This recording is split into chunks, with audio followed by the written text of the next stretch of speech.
we're finally having a real winter. It's been many years since we've had actual winter here in Raleigh. It feels like last year we had some cold, but it all happened at once and it was just kind of done. This seems to have actually just kind of like, we're in it. we're in the winter. We did have a spike to, we had a couple 70-degree days last week, and then it came back around and was cold again this morning. Obviously, you can see all the leafy evergreens. This is what leafy evergreen plants look like when they get a little bit of ice on them. We're going to warm up a little bit in the next couple of days, and then we have 5 consecutive days where I think the high temperature is 34 or 35 predicted for this next weekend, and 2 days of potential snow as well. So, but I don't mind. I mean, we have a lot of things out here that we're pushing the boundaries on, but I don't mind because things are asleep. So it's really about, trusting in the fact that when a plant is actually asleep and it's had some time in the ground, it's like not newly planted, that it will survive. So the low temperatures we're going to experience aren't that bad. They're 15, 16, 17 degrees Fahrenheit. It's not that big of a deal really, for as long as with the plants with a little bit of maturity. Now we do have a few things in containers that had come out of greenhouses in Alabama, and they're on our back porch, so they're not out here in this. But I'm leaving them in the cold. I am letting them, stay asleep. But you can see, we put up this Alyssium parviflorum video last Tuesday, and we shot this. It was a warm day when I shot this last week, and now you can see it's kind of weeping down. But all of the listen to this completely frozen cast iron plant there. The camellias. Camellia was in full bloom. Look at this. This is a different kind of camellia flower here. If it'll come off easy without hurting the plant, there it is. That's a different kind of camellia flower, right?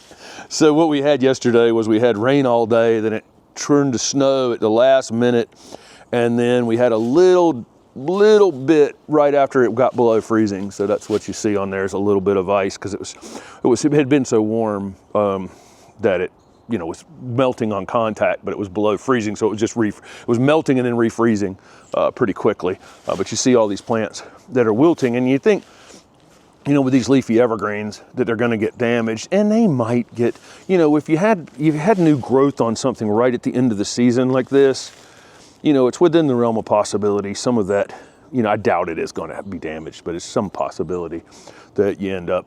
It's a free pruning, if nothing else. But kind of wild to walk out, and again, I'm just happy that it's real winter. This was the best case scenario as a nurseryman.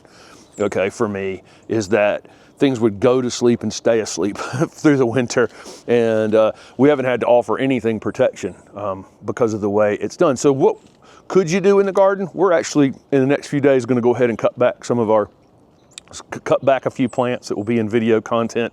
I'm going to move a couple of plants. The ground doesn't freeze here very deep, and so as long as something is completely dormant, I'm going to do a couple of things here in the garden this week, even though it's super, super cold. I think the tendency would be to start seeds in the house, and we have had, this is Steph and I's discussion. She was preparing all of the trays and everything last week and cleaning everything and getting everything ready for seeding. And we do have, if you look on your seed packets, you'll see how long it takes for seed to germinate and be transplantable into the garden. And there are some perennials that'll be like 12 to 14 weeks. And so you might want to look through your seeds and see which ones are 12 to 14 weeks or something like that. Those are the ones you could probably start now.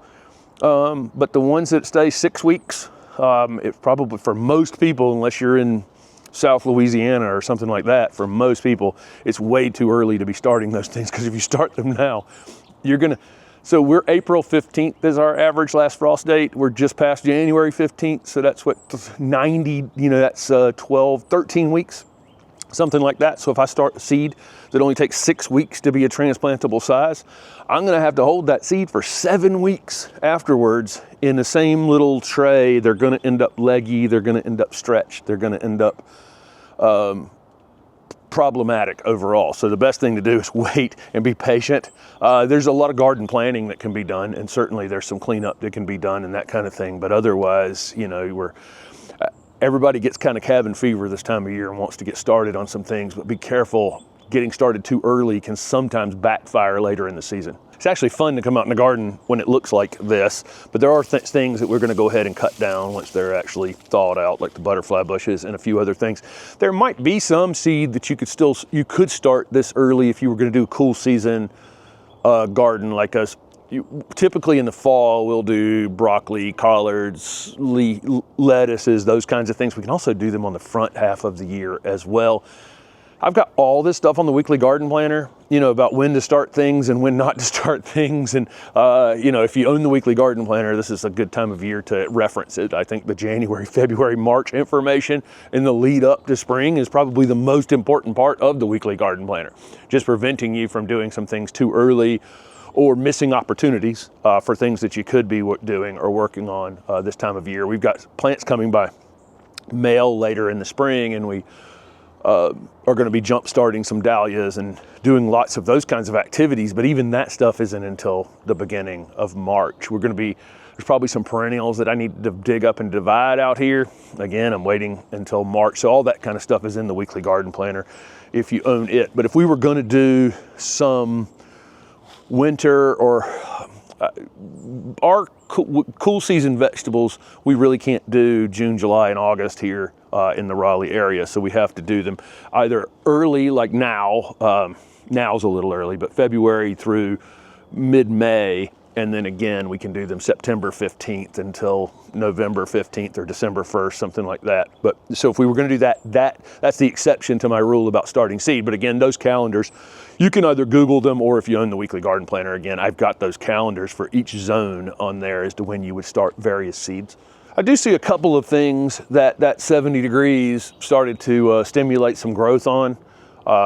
And now they're just going to be frozen in time. I mean, we're going to get, like I say, we're going to get a few days in the 50s Fahrenheit this week, and then drop back to 5 consecutive days where it basically doesn't get above freezing. If it says it's 34 or 35, yes, that is above freezing, but that's only going to be like 2 hours in the middle of the afternoon that it actually comes above freezing. So I look at that 5-day forecast for us coming up, and it's going to basically stay below freezing for 5 straight days.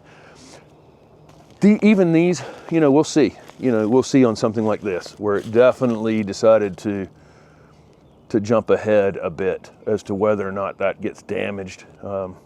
It's more interesting than anything to me. Obviously, I want my plants to flower, and they're all interesting, but at the same time, it's always kind of fun to observe stuff too. Some of our some of these plants that are, Asian species like this, like this Rosalinda Raphaelepsis is going to be more prone probably to being fooled, to being tricked, by day length changes and soil temperature changes or air temperature changes, depending on how this thing actually normally wakes up in its actual environment. So, bulbs are, we've got bulbs that are up 5 and 6 inches. They're buds on those, a few of those daffodils, but usually they're pretty good about shutting down and slowing down and stopping for a minute.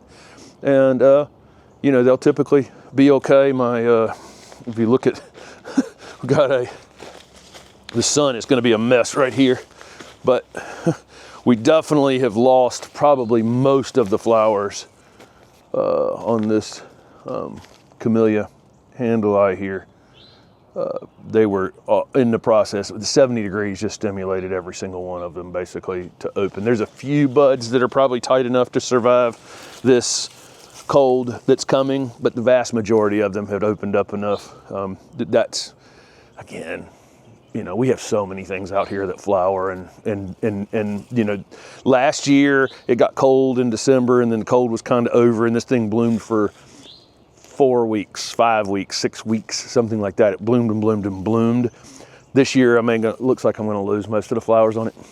Who cares? The plant's not being damaged. It's asleep. But weirdly, even with this flowering thing going on, somehow these, this and the Mahonia and some of the other things that flower this time of year, some of the osmanthus that will try to throw some flowers on these warm days, somehow the flower buds are somehow separated from the rest of the plant's ability to stay, to keep itself from being damaged, but still open flowers like this. So I don't see any damage on the plant whatsoever. Lose some flowers. To me, that's just not that big of a deal. It'll be the same thing on the Sarcococca behind Steph back there. If you just want to keep backing up. The Sarcococca orientalis, which we're going to do. I think this will be, we've started the garden plants videos back up, but we moved them all to this channel. This is one of the next videos that's going to go up. This is Sarcococca orientalis. There's a bunch of different sweet box species. Most of them are Asian. We'll talk about that in that upcoming video, but there's one species that's native to Mexico, but typically it's the Asian species that we use as garden plants. And this thing is absolutely in bloom right now. And on warm days, you can get a great fragrance from it, but the cold's going to shut it down for a week or two. It'll be interesting if there's, you know, it's the buds that haven't opened enough are fine. You know, they'll still throw a few more flower buds. The ones that had accidentally started to open up, they'll get damaged. Here's an example of that. This Osmanthus fragrans, you know, was coming back around to flowering. Most of the flowers on these are in the fall, but they always carry some over into the dead of winter and into early spring, whatever's left of those fall flowers that didn't open.